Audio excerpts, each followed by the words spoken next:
Un saludo para todos los que escuchan. Revista Inusual. Es una chimba que tengan un nombre en español. Un gran saludo y un abrazo a toda la gente de Inusual.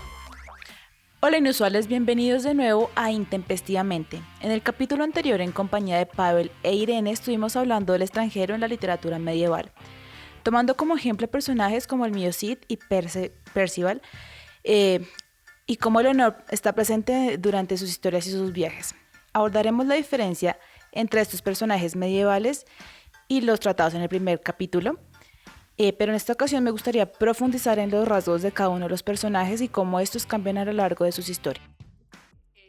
Bueno, creo que ya en este punto vale la pena que entre Pavel y yo intentemos hacer un contexto más o menos de las historias de cada uno de los personajes. Pavel ya hizo como un adelanto de la historia del mío Cid, de un hombre que es, bueno, un caballero del rey Alfonso X, y es desterrado de su ciudad, de Castilla y Aragón, porque el rey cree que el Cid robó parte de los tributos que estaban destinados para él, ¿no? Por un rumor. Al ser desterrado, pues el Cid decide emprender una serie de aventuras, de viajes relacionados pues con lo militar, para recuperar, digamos que el favor del rey. Estos viajes lo que implican, por un lado, es ir a visitar tierras que están ocupadas por otros extranjeros, por otros migrantes que son musulmanes, moros. Y el Cid lo que hace es que con el grupo de amigos fieles que tienen, que deciden seguirlo, pues va a desterrar a estas personas, ¿no? Eso es como un primer rasgo que me parece que vale la pena poner sobre la mesa de este personaje del mío Cid. Y por otro lado tenemos a un personaje como Perceval, que es un caballero que, como decía Pavel, había estado toda su vida metido en un bosque, alejado de la vida real, de la vida guerrera, porque esa era la intención también de su mamá. Pero al final, por el azar, por el destino, termina topándose con unos caballeros a los que él asocia con arcángeles, porque es lo único que él conoce, las únicas referencias que él maneja son las religiosas, y para él los seres divinos son los ángeles y los arcángeles, y como ve a los caballeros tan bellos y extraordinarios, extraños, los asocia con eso que él no conoce. Entonces él, queriendo ser uno de estos personajes que él ya los considera así como superiores a él, querer tener ese ascenso, es que emprende un viaje. Entonces acá vemos que hay como dos oposiciones, ¿no?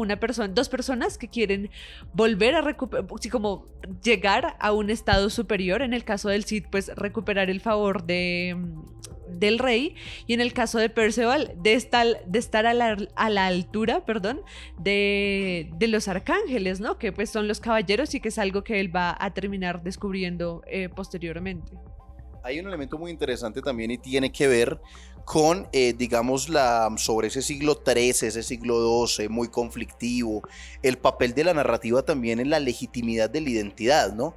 Tanto el Cantar del mío Cid fue un libro indispensable también en la recuperación de esa vocación cristiana, de esa identidad cristiana, de ese honor y de esa, digamos, de esas condiciones simbólicas que fueron muy favorables del cristianismo respecto al honor y sobre todo a redimir la idea de que la impreca o la agresión tiene que ser correspondida con venganza, sino que en este caso, digamos que el mío Cid, lejos de molestarse con el rey, creo que era Alfonso VI, lejos de devolverse con vendetas, lejos de armar un ejército para, que sería como lo que uno normalmente asumiría, ¿no? Si me atacaron, pues yo reorganizo mi ejército para atacarlo. Lejos de ello, él, siendo un campeador, que era un concepto muy de un hombre muy valiente en el campo, muy simbólico, lejos de tratar de recuperar esos territorios musulmanes y moros para empezar a hacerse ciertos condicionamientos propios, él le demostró al rey que podía salir, podía recuperar esas tierras por honor al reinato, ¿sí? Por honor al reinato, que fue muy asociado al tema también del valor cristiano. Pero yo creo que lo interesante también en esa idea es cómo, digamos, ese ejercicio de impreca, de dificultad, lo hablábamos ahorita tras micrófonos también, no tiene que ser necesariamente digamos, devuelto con rencor, sino que de alguna forma hay otra alternativa de superar la dificultad de la movilización, que es la honorabilidad, Creo que es muy interesante. También obviamente en la figura del Perceval y de los caballeros había una gran figura de honorabilidad, ¿sí? También el guerrero era sacro porque también hubieron expansionismos militares por parte de ciertos grupos cristianos y era también en general de imaginario colectivo de que, bueno, el niño aislado de la guerra llega a ser glorioso en la guerra porque la guerra en sí misma contiene gloria, ¿sí? Entonces, si yo soy soldado, puedo ser arcángel, es decir, también hay cierto heroísmo, pero es un heroísmo que ya tenemos que resemantizar en la sociedad contemporánea, porque entonces esa figura del extranjero, esa figura del que sale, sigue siendo una figura heroica. Y yo creo que gran parte de enfrentarse a otro territorio sigue teniendo, digamos, si se conserva cierto honor, cierto tipo de heroísmo también. Comprendo que en estas historias el extranjero no es de territorio, sino que es un tema más espiritual o emocional. O sea, más hablando ya como de los temas de honor y del heroísmo, que era lo que decía Pavel. Sí, yo diría que el tema del extranjero, es decir, yo sigo insistiendo en la relación sonora, no sé si necesariamente etimológica, entre extraño y extranjero, ¿sí? Es decir, un ex es como exterioridad y es muy difícil asumir la exterioridad. Yo creo que lo clave de estos textos es que la exterioridad no se ve en clave negativa. Eso que es exterior puede ser heroico, puede ser glorioso, puede ser honorable. Esa honorabilidad no pasa por la comodidad, ¿sí? Es decir, ese carácter de de salir, de moverse, implica dificultad, pero también hay una figura muy interesante que no por todos es compartida, pero creo que es muy interesante discutir, que es el tema de la maestría en el dolor, ¿sí? Hasta que el dolor puede generar condiciones de maestría para el sujeto que vive esa experiencia y de reconversión y de nuevos imaginarios simbólicos y de una nueva posición frente a la vida. O sea, como el dolor y la dificultad también nos puede aportar muchísimo en esa relación con la extrañeza, entendiendo que el dolor no es otra cosa diferente a salir del estatus de la comodidad que cada quien tenemos. Sí, digamos, con relación a el mío Cid, hay algo como curioso, y es eso de poner la otra mejilla, ¿no? Y eso también es como muy de la onda de la Edad Media con el tema del cristianismo, y es como pues el Cid es acusado de forma injusta porque todo es como un chisme que se arma en torno a él para desprestigiarlo, pero él, en vez de vengarse, como lo dice Pavel, de vengarse en contra de los infantes de Corrión y del rey, lo que decide es ir a desplazar personas, ¿no? Que es la forma, digamos, que de conseguir favores. Es como el rey cree que yo lo traicioné, entonces lo que voy a hacer es que voy a ir a saquear un montón de pueblos de gente que se está acomodando, que está viviendo en otro lugar también por otros desplazamientos que tienen que ver también con el asunto de las cruzadas y todo. Voy y los desplazo, les cobro arriendo por vivir en la ciudad donde viven si no quieren que los mate, o sea, es como, llego acá, los conquisto, me dan plata, pero si quieren seguir viviendo acá me pagan arriendo o los mato, porque ese es el desalojo, y de ahí parte de esos tributos se los mando al rey diciéndole como, mire, le estoy dando plata sin tener por qué hacerlo, ¿cómo va a dudar de mí? Pero como también esta búsqueda del honor tiene que ver con perpetuar una condición de la que el mismo héroe se está lamentando, que es, digamos, que es lo que me parece como cuestionable en esta discusión del mío Cid. Obviamente, digamos que hay unas lógicas de guerra que funcionan en ese contexto, pero lo que me parece interesante es como una persona que es marginada y que es víctima de lo que ya hablábamos inicialmente, de lo que implica no tener un arraigo, es capaz de replicar eso que está padeciendo a otras personas por lograr un ascenso social o recuperar un estatus con dignidad. Obviamente estamos hablando en un contexto de guerra, pero me parece como importante este asunto de poner, sí, como de pasar por alto la empatía para lograr unos fines pues personales, ¿no? Entonces digamos que ahí hay una diferencia que yo también logro ver con el asunto de Perceval, que Perceval busca el honor, pero su búsqueda está dentro de sí mismo, ¿no? Es como poder explorar, obviamente, unos territorios que muy literalmente es que él se sumerge en un bosque misterioso para ver qué aventura encuentra, porque él tampoco sabe muy bien qué es lo que está buscando, pero es a partir de esa aventura en un lugar desierto, misterioso, en donde él logra llegar a ese estado de superioridad, donde también se ve reflejado en un ascenso social, porque al final él sí termina convertido en un caballero de la mesa redonda. Ahí es como donde me parece como fundamental la diferencia que hay en estos personajes, que a pesar de que hay un desplazamiento, ambos buscan el honor de formas distintas. que pasa es que hay una paradoja, ¿no? El desplazado que desplaza para superar el desplazamiento, en el caso del mío Cid. También tiene mucho que ver con qué narrativa legitima, porque hay tres componentes importantes: legitimidad, legalidad y justicia, digámoslo así. Entonces, la legitimidad es un tema que se busca también en derecho positivo por la fuerza. Entonces, ¿quién es el que legítimamente está ahí? El que de alguna forma está abanderado por la fuerza, ¿sí? Entonces, mi narrativa es más fuerte que la tuya, moros, musulmanes, fuera de aquí, este territorio. También porque la gloria tiene que ver con la recreación del poder. Por eso, de alguna forma, el mío Cid como campeador se vuelve heroico, y cuando los Carrión y todo eso, claro, es el héroe que devolvió la grandeza a nuestra legitimidad.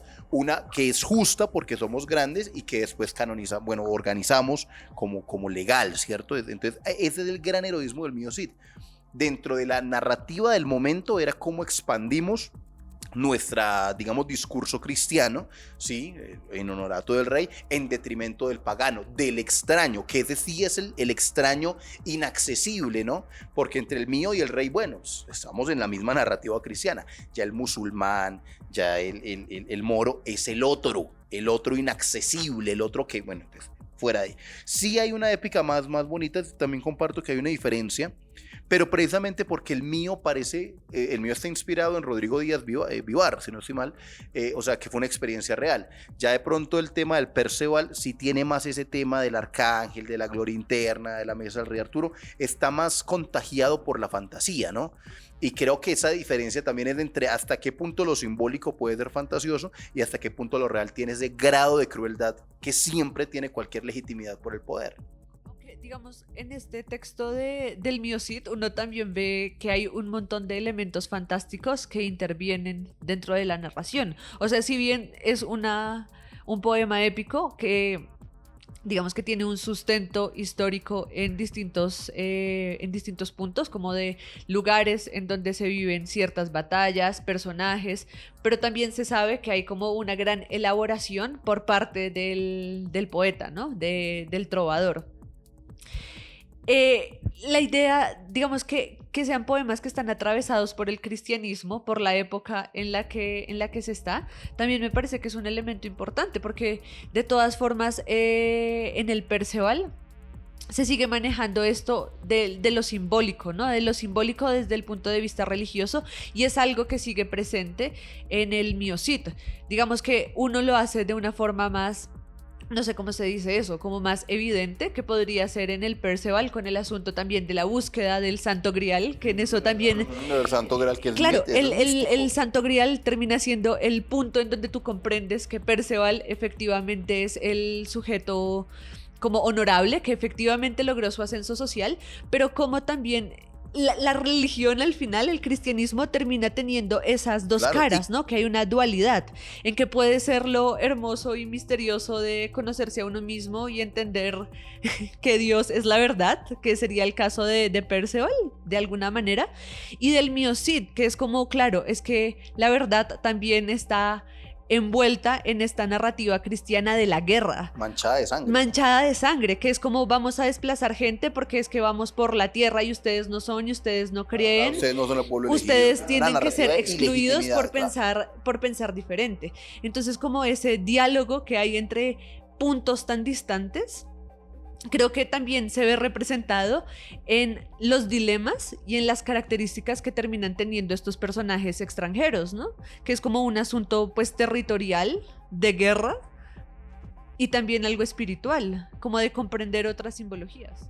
Hay una idealidad del bien y una realidad del mal ahí también. Bueno, chicos, para cerrar el capítulo hoy quiero hacerles una pregunta, como un adelanto para el próximo capítulo, y es si ¿ustedes creen que es posible establecer una relación de estos personajes y sus historias, siendo ellos como tan populares y arquetípicos, con las realidades que vivimos en Colombia? Hay un eslogan muy típico, o sea, porque es que hay muchos componentes, ¿no? Eso también de acuerdo, creo que parte mucho del análisis que uno haga de la obra, pero por ejemplo Colombia se dice que es el país del Sagrado Corazón, o sea, todavía hay muchas narrativas que se legitiman por mor de las creencias, y yo creo que en eso es evidente lo que hablábamos ahorita, la legitimidad, la legalidad, la imposición del poder, la imposición narrativa, en Colombia ha funcionado mucho, la guerra de liberales y conservadores, en fin, hay muchas construcciones retóricas que evidentemente tienen que ver con este tipo de elementos que aún heredamos, el heroísmo, el mesianismo, la concentración unilateral del poder. Creo que ahí sí hay mucha radiografía de lo que aún, sobre todo en un país tan convulso en términos de guerra como Colombia, tenemos. También creo que se pueden establecer como algunas similitudes en este asunto de la búsqueda del honor particularmente y las formas que se tienen para llegar a este estado, ¿no? Creo que en Colombia particularmente muchas personas deben salir siempre de sus lugares para poder recuperar, digamos que recuperar o buscar una dignidad que en sus lugares no está dado. Y sí, creo que al final estos personajes de los que hemos hablado logran dar cuenta de la realidad de muchas personas. Digamos que simbólicamente las luchas que se tienen que vivir y las decisiones que uno tiene que tomar, dependiendo también de la intención que uno tenga frente a lo que desea conseguir. Bueno, los dejamos con ese pequeño adelanto y eso es todo por el capítulo de hoy. Nos escuchamos en la próxima. Chao, chao, inusuales. Este podcast fue realizado por el equipo de la revista Inusual con apoyo de Incubo, Corporación Inusual para la Cultura y el Desarrollo Social.